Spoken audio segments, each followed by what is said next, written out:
Prezados alunos, então, dando continuidade à nossa disciplina GN5, Radiações, vamos começar agora com a nossa segunda aula, onde o tema se chama Radiações não ionizantes. A nossa meta é apresentar o conceito dessas radiações não ionizantes, abrangendo seus tipos e suas particularidades, naturalmente, as suas aplicações.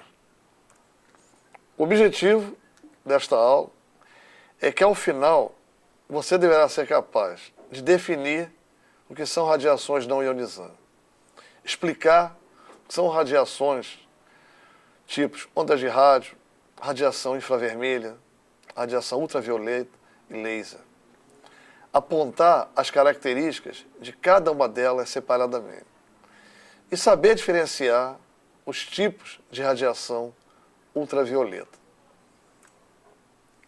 O que são radiações não ionizantes? O conceito: a radiação é dita não ionizante quando sua energia não é suficiente para arrancar elétrons dos átomos. Neste caso, pode ocorrer a excitação do átomo, onde os elétrons são levados a camadas mais externas do átomo, sem serem ejetados. Para a excitação de um átomo, a energia fornecida pela radiação deve ser igual à diferença de energia entre os níveis de origem e de destino do elétron. Este fato ocorre porque os elétrons se encontram em níveis de energia bem definidos nas camadas eletrônicas dos átomos. São elas ondas de rádio, radiação infravermelha, ultravioleta e laser. Conforme a figura, vocês estão verificando um espectro de cor, onde na parte superior temos as micro-ondas e ondas de rádio. Logo a seguir, infravermelho, pois a luz visível, que é o Sol, pois a radiação ultravioleta, seguido dos raios X e dos raios gama. No eixo cartesiano das ordenadas, nós temos os valores dos comprimentos respectivos de onda. Radiação infravermelha. A radiação eletromagnética infravermelha possui comprimento de onda que varia entre 1 micrômetro e 1000 micrômetros. Situa-se no espectro entre a luz vermelha e as micro-ondas. Na faixa de radiações do infravermelho, se distingue quantas regiões e quais são. Na faixa de radiações do infravermelho, distinguem-se 3 regiões: o infravermelho próximo, o médio e o longínquo. O infravermelho próximo vai de 0,7 a 1,5. O infravermelho médio vai de 1,5 a 10. E o infravermelho longínquo de 10 a 1000 micrômetros. O infravermelho próximo possui as mesmas propriedades da luz, com a diferença de que não é percebido pela nossa visão. Como pode ser reproduzido? Pode ser produzido por qualquer fonte luminosa e, se estudado com os mesmos detectores, por exemplo, chapas fotográficas, fotocélulas. Já o infravermelho intermediário requer, para ser produzido, técnicas mais precisas, chamadas refinadas. Finalmente, o infravermelho longínquo necessita de instrumentos especiais. Por ser uma onda eletromagnética, não necessita de um meio para se propagar. Pode se deslocar no vácuo com a velocidade da luz. E assim é que o calor viaja do Sol à Terra. Radiação infravermelha pode ser percebida por suas propriedades de aquecimento. Na figura abaixo também temos um espectro com várias tonalidades, onde à nossa esquerda nós temos a radiação ultravioleta. A gente percebe que essa radiação, esse tipo de radiação, possui um comprimento de onda pequeno, sendo que a sua frequência é alta. E à medida que a gente caminha da nossa esquerda para a nossa direita, essa frequência ela vai se tornando baixa e o comprimento de onda vai se tornando maior. Então, lá no nosso canto direito, nós temos a radiação infravermelha, que é totalmente oposto, inversamente proporcional à ultravioleta. Enquanto o comprimento de onda aumenta, a frequência diminui. E lembrando para vocês que frequência é o número de acontecimentos por unidade de tempo. Qual é a aplicação? Ela é utilizada para aquecer ambientes, para cozinhar alimentos, cercar tintas, vernizes. Na medicina, ela tem amplo uso terapêutico, sendo empregada no tratamento de sinusite, dores reumáticas e traumáticas. Radiação infravermelha penetra na pele, onde sua energia é absorvida pelos tecidos do corpo e espalhada pela circulação do sangue. Existem aparelhos especiais que permitem ver um objeto pela detecção das radiações infravermelhas que ela emite. Um exemplo prático é dado pelo sistema de alarme infravermelho. Qualquer interrupção de um feixe dessas radiações ocasiona a criação de um impulso elétrico no detetor de controle, ligando um alarme. Esse sistema é usado também nas portas de elevadores para evitar que elas se fechem sobre as pessoas. Na figura a seguir, temos aí um animal, um cão, sendo visualizado pela ação da radiação infravermelha. Outro tipo de radiação não ionizante é a radiação ultravioleta. No caso da radiação ultravioleta, que é gerada pela luz solar, emitida pela luz solar, nós classificamos de 3 maneiras.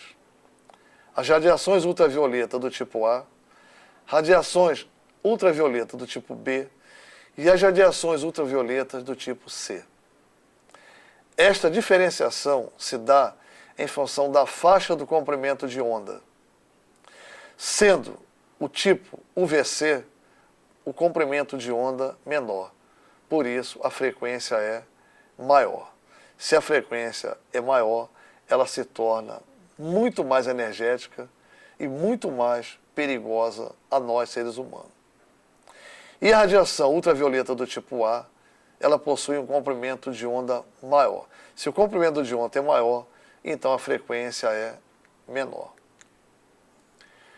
Vamos agora falar sobre as radiações ultravioleta do tipo A. A atmosfera é bastante permeável a esta faixa de radiação. Assim, boa parte da radiação ultravioleta do tipo A, que atinge a camada superior da atmosfera, consegue atravessá-la com pouca atenuação, ou seja, a diminuição é grande. Portanto, penetra profundamente nas camadas da pele, causando sérios transtornos na nossa saúde, que são os danos, são as lesões. A radiação ultravioleta do tipo B, a camada de ozônio, absorve boa parte desse tipo de radiação que chega à Terra. Ela também é prejudicial à saúde, apesar de ser menos crítica, menos danosa em relação se comparada com a ultravioleta do tipo A. E a UVC, ela é totalmente absorvida pelo ar, pelo oxigênio e também pela camada de ozônio. E não é motivo de preocupação para os seres humanos. Mas caso isso não acontecesse, ela seria muito danosa a nós, porque ela é muito penetrante. Ainda bem que a camada de ozônio e o oxigênio que está no ar conseguem barrar esse tipo de radiação. Na figura que ilustra esse texto, nós temos os 3 raios ultravioleta. À nossa esquerda, o UVC, que vai de 100 a 280 nanômetros. Temos a UVB do centro da figura, que vai de 280 a 315 nanômetros. E à nossa direita, temos a radiação ultravioleta do tipo A, que vai de 315 a 400 nanômetros. E ali, as altitudes, 50 quilômetros, 15 quilômetros, até que chegue à superfície onde nós estamos. Temos ali a UVC, que é barrada pela camada de ozônio. Temos a UVB, que passa pela camada de ozônio e atinge um pouco a superfície, e temos a do tipo A, que passa a camada de ozônio e também nos atinge, mas com menos dano. E esses espaços estão classificados ali, à nossa direita, como espaço sideral, mesosfera e ionosfera, depois estratosfera, até chegar na troposfera. Como quantificar a intensidade? Para quantificar esta intensidade, adotou-se uma escala para o índice de radiação ultravioleta, que varia de 1 a 15, sendo esses valores menores indicativos de baixa intensidade e os valores maiores para altas intensidades. De acordo com as recomendações da OMS, que é a Organização Mundial de Saúde, esses valores são agrupados em categorias de intensidade, conforme mostra a figura abaixo. Padrão Internacional da Escala de Valores para o Índice Ultravioleta. 1 e 2 é considerado baixa intensidade. 3, 4 e 5, moderado. 6 e 7, alto. 8, 9 e 10, muito alto. 11, 12, 13 e 14, extremo. Quais são as formas de proteção? Em pequenas quantidades, a radiação ultravioleta é benéfica à saúde e possui um papel essencial na produção da vitamina D para o raquitismo. Mas a exposição excessiva causa uma variedade de problemas à saúde, principalmente câncer de pele, que atualmente é um tipo de câncer que mais mata pessoas no mundo. Proteger-se é tão importante não apenas durante o verão ou na praia, mas em qualquer estação do ano, independente da temperatura. Quando possível, as atividades ao ar livre devem ser evitadas entre as 10 horas da manhã e as 4 horas ou as 16 horas da tarde, quando os raios do sol estão mais fortes. Mas se isto não for possível, utilize outros meios para diminuir a exposição ao sol. O que é o laser? O laser é outro tipo de radiação não ionizante. É um tipo de radiação eletromagnética que é visível ao olho humano. A sua luz, além de ser monocromática, ou seja, constituída de radiações de uma única frequência, é muito potente em razão da grande concentração de energia em pequenas áreas, ou seja, pequenos feixes. O feixe do laser é muito potente, podendo ter brilho superior ao da luz emitida por uma lâmpada. Qual a aplicação do laser? Em cirurgias médicas e em pesquisas científicas, na holografia, nos leitores de CD e DVD. A palavra laser é composta pelas iniciais da expressão inglesa Light Amplification by Simulate Emission of Radiation, a qual se traduz por amplificação de luz por emissão estimulada pela radiação.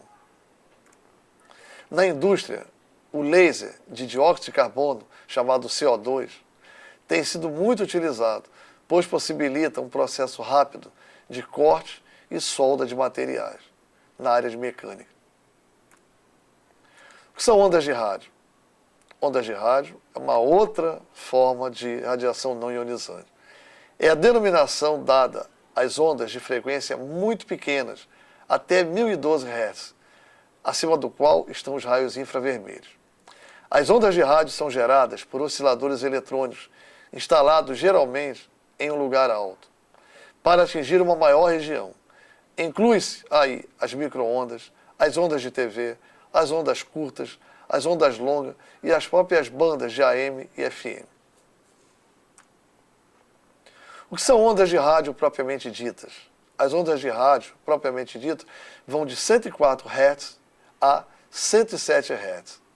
Possui comprimento de onda grande e que permite que elas sejam refletidas pelas camadas ionizadas das atmosferas superior, que a gente conhece por ionosfera. Essas ondas, além disso, possuem a capacidade de contornar obstáculos, como árvores, edifícios, de modo que é relativamente fácil captá-las no aparelho radioreceptor.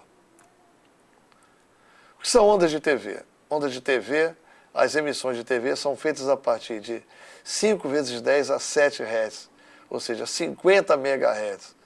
É costume classificar as ondas de TV em bandas de frequência, são chamadas faixas de frequência, que são VHF, Very High Frequency, 54 MHz a 216 MHz. É o canal que vai de 2 a 13. Temos ainda o HF, Ultra High Frequency, 470 MHz, 890 MHz. Vai dos canais 14 a 83. Temos ainda SHF, Super High Frequency, EHF, Extremely High Frequency, e VHFI, Very High Frequency Index. As ondas de TV não são refletidas pela ionosfera, de modo que para que essas ondas possam ser captadas a distâncias superiores a 75 km, é necessário o uso de estações repetidoras. O que são micro-ondas? Micro-ondas correspondem à faixa da mais alta frequência produzida por osciladores eletrônicos. São muito utilizadas em telecomunicações. As ligações de telefone e programas de TV, recebidos via satélite de outros países, são feitas com o emprego das micro-ondas. Também podem ser utilizadas para funcionamento de um radar. Uma fonte emite uma radiação que atinge um objeto e volta para o ponto aonde foi emitida. De acordo com a direção em que a radiação retorna, pode ser descoberta a localização do objeto que refletiu a onda. Na figura, nós temos um espectro eletromagnético mostrando da esquerda para a direita ondas de rádio, micro-ondas, a luz infravermelha, a luz visível, a luz ultravioleta, os raios-x e o raio gama. Na parte de baixo, nós temos o comprimento em metros e as suas grandezas, 1 GHz, 1 THz, 1 petahertz e 1 hexahertz. Com isso, meus amigos, nós finalizamos a nossa segunda aula. Façam, por gentileza, as atividades para que estas sirvam de apoio para a nossa terceira aula. Até lá!